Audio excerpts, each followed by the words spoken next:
তোমাকে জানিয়ে দিলাম ও প্রিয়তমা। তাই তো বলি, তোমার মন ইদানিং এত উড়ু উড়ু কেন? কে সে?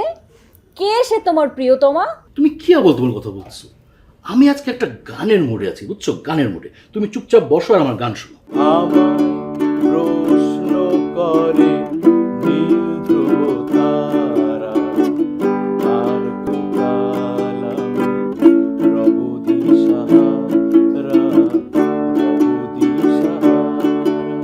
আমারও তো একই প্রশ্ন। আর কতকাল তুমি দিশাহারা হয়ে থাকবে? এবার সংসারের দিকে একটু মনোযোগ দাও। জীবন আনন্দ হয়ে সংসারে আজও আমি সব কিছু ভুলে যেন করিলেন দেন।